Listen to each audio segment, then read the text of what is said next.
Budget कितना भी हो और फोन किसी भी ब्रांड का लो, अगर उसका कैमरा सही ना निकले गालियां देते रहोगे। बना दिए हो। So this is the OnePlus Nord CE5 जिसका प्रॉपर रिव्यू मेरे चैनल पे ऑलरेडी अपलोडेड है। तो रिसेंटली मैंने कम्युनिटी पे एक पोस्ट डाली थी कि क्या आप लोगों को इस फोन का कैमरा टेस्ट चाहिए, तो 90% लोगों ने बोला हाँ भाई चाहिए। और वैसे भी मैं वीडियो किसके लिए बनाता हूँ, शुरू करें।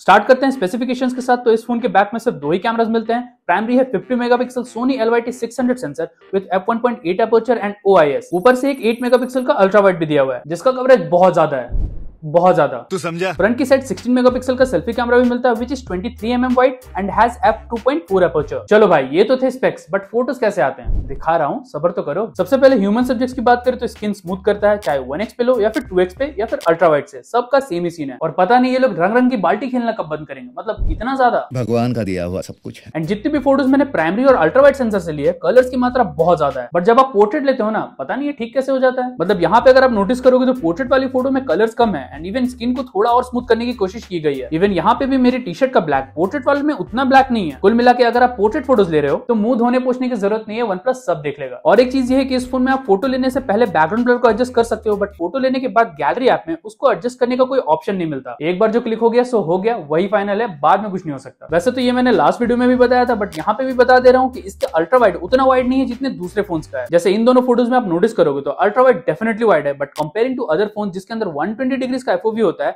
इसका अल्ट्रा वाइड थोड़ा कम वाइड लगेगा। क्यों OnePlus इसमें भी पैसे लगते हैं क्या? नहीं, फोटोज अच्छे दे रहे हो ना सेंसर। और डायनामिक रेंज का तो पूछो ही मत, मतलब जितने भी फोटो मैंने अगेंस्ट द सनलाइट ली है ना, सब में इसने फेस को अजीब सा कर दिया है। चाहे फ्रंट कैमरा से लो या फिर बैक कैमरा से, सेम ही सीन है। लेकिन वही विद द सनलाइट फोटो लोगे तो अच्छे आते हैं। वैसे भी धूप से आज तक कौन जीत पाया, सबकी हालत खराब होती है, सबकी नहीं होती। अब इसके कैमरा ऐप में कुछ फिल्टर्स भी मिलते हैं जिसको आप फोटो लेने से पहले लगा सकते हो, और ये सेम फीचर गैलरी में भी अवेलेबल है, तो आप बाद में भी लगा सकते हो, कोई टेंशन नहीं है। बट इसका फोकस ना झटके से चेंज होता है, मतलब आईफोन जैसा स्मूथ फोकस चेंज नहीं करता। मैं भी किससे कंपेयर कर रहा हूँ, कहाँ राजा भोज कहाँ गंगू तेली।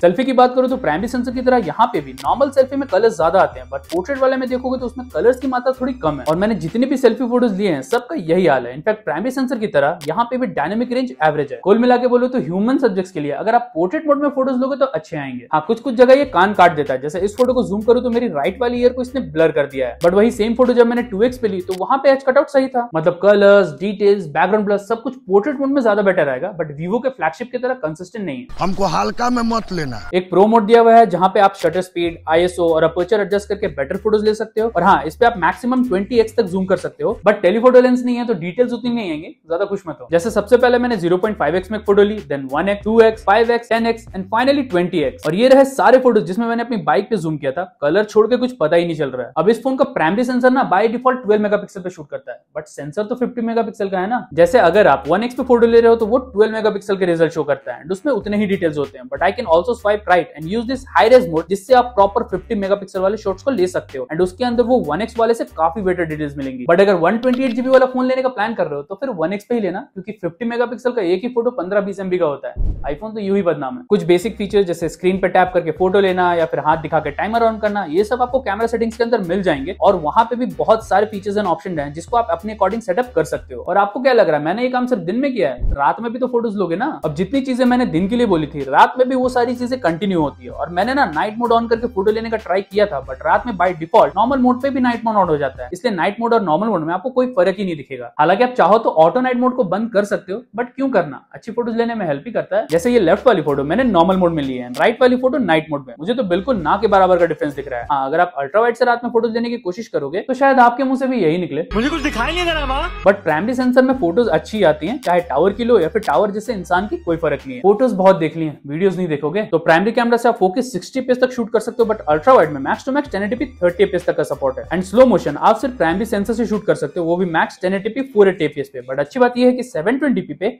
960 fps तक ले पाओगे। इतने धीरे में तो मार्वल का फ्लैश भी दौड़ता हुआ पकड़ा जाएगा। अबे साले। तो ये तीनों वीडियोस मैंने स्लो मोशन में ली है and in well lit condition. I think quality is not that bad, specially 960 fps वाली वीडियो भी बहुत स्मूथ आ रही है। तो अगर टिकटॉक वापस आया स्लो मोशन बनाने वालों की तो मौज है। बाकी और भी features like panorama, time lapse, dog scanner, tilt shift और डुअल व्यू वीडियो लेने का ऑप्शन भी मिलता है। और ये डुअल व्यू वीडियो वाला फीचर ना आपका पता नहीं, मुझे बहुत यूजफुल लगता है, इसलिए तो सैंपल लिया है, देखना चाहोगे। और ये है डुअल मोड वीडियो जहाँ पे आप फ्रंट एंड बैक दोनों के कैमरा से एक साथ वीडियो शूट कर सकते हो। यहाँ पे 1x के साथ साथ 2x का भी ऑप्शन है, लेकिन मैं अभी फिलहाल के लिए 1x पे शूट कर रहा हूँ। और ये बहुत ही हेल्पफुल होगा उन लोगों के लिए जो कि ब्लॉगिंग वगैरह करते हैं और अपने साथ साथ अपने सामने वाली चीजों को भी दिखाना चाहते हैं। So this is very helpful for those people. ये सब अतरंगी वीडियोस तो आप कभी कभी लोगे, बट एक्चुअल में प्राइमरी सेंसर जिससे आप 4K 60 FPS तक शूट कर सकते हो, उसका क्या हाल है? और ये वीडियो शूट हो रही है 4K 60 FPS पे प्राइमरी कैमरा से, और प्राइमरी से आप मैक्सिमम 4K 60 FPS ही कर सकते हो। कुछ इस तरह की वीडियो क्वालिटी आती है। और अभी मैं थोड़ा सा धूप में आ जाता हूँ, धूप तो नहीं है उतनी, लेकिन लाइट पे आ जाता हूँ, तो कुछ इस तरीके से एक्सपोजर बैलेंस होता है and stabilization you can look at it. अभी हम एक रनिंग टेस्ट भी करेंगे without the ultra stabilization mode on, तो आपको ये पता चल जाएगा कि प्राइमरी से विदाउट अल्ट्रा स्टेबलाइजेशन में आपकी जो स्टेबलाइजेशन होती है वो कैसी रहती है। आ जाओ।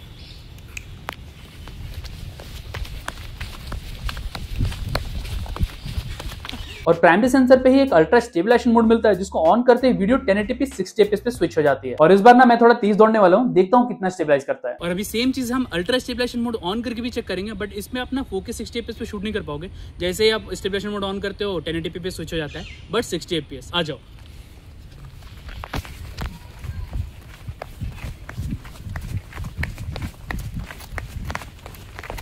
कैसा लगा कमेंट्स में जरूर बताना, और डिफरेंस भी जरूर बताना कि आपको दोनों में से स्टेबलाइजेशन ऑन और ऑफ में से कौन सा ज्यादा स्टेबलाइज लगा। और ये वीडियो शूट हो रही है अल्ट्रा वाइड कैमरा से 1080p 30 FPS में, और आप मैक्सिमम उसी पे कर पाओगे, तो कुछ इस तरह की क्वालिटी आती है। एंड मैंने इसके डेडिकेटेड रिव्यू में भी बताया कि कवरेज उतना ज्यादा अच्छा नहीं है, और अभी सनलाइट डायरेक्टली मेरे फेस पे आ रही है, तो कुछ इस तरीके से एक्सपोजर बैलेंस होता है अल्ट्रा वाइड में। और अभी मैं अगेंस्ट द सनलाइट चला जाता हूँ, तो कुछ इस तरीके से एक्सपोजर बैलेंस करता है अल्ट्रा वाइड कैमरा। और जितने भी मैं वीडियो शूट कर रहा हूँ इसमें मैं कोई भी माइक्रोफोन नहीं लगाया हुआ, सब कुछ इसी के रॉ माइक्रोफोन से ऑडियो आ रही है। जितनी अच्छी अल्ट्रा वाइड की फोटोज नहीं लगी ना, उससे अच्छा वीडियोस लगी है, बट सेल्फी अभी बाकी है मेरे दोस्त। तो ये वीडियो रिकॉर्ड हो रही है OnePlus Nord CE5 के फ्रंट कैमरा से 1080p 60 FPS में, और आप मैक्सिमम 1080p 60 FPS में ही कर सकते हो। कोई भी छेड़छाड़ नहीं की मैंने सेटिंग से, जो भी है एकदम रॉ है। और कुछ इस तरह की वीडियो क्वालिटी आती है। अगर मैं विद द सनलाइट जाऊं तो मेरे फेस का जो एक्सपोजर है कुछ इस तरीके से बैलेंस होता है, अगर मैं अगेंस्ट द सनलाइट जाऊं तो कुछ इस तरीके से ये वीडियो को बैलेंस करता है। So this is how the front video quality looks like from the OnePlus Nord CE5। और जिस तरह मैंने रात में फोटोज ली थी, वीडियोस भी लिए, मतलब लेने की कोशिश की थी, क्योंकि अगर लाइट नहीं है तो वीडियो में ना कोई डिटेल्स होने वाली है। और रात में प्लीज अल्ट्रा वाइड से तो वीडियो लेना ही मत, मतलब प्राइमरी और 2x पे तो ठीक ठाक डिटेल्स आ जाएंगी, बट अल्ट्रा वाइड में लोगे तो कुछ नहीं दिखने वाला भाई। हाँ, छत से वापस आते टाइम मैंने आर्टिफिशियल लाइट में सेल्फी वीडियो ली थी, वो सही आ रही थी। मतलब अगर रात में वीडियो शूट करनी है तो फिर बल्ब के आसपास रहना, नहीं तो फिर डिटेल्स आसपास नहीं रहेंगी। तो ये थी OnePlus Nord CE5 की कैमरास की पूरी कहानी। मेरे से पूछोगे तो कैमरास ठीक है,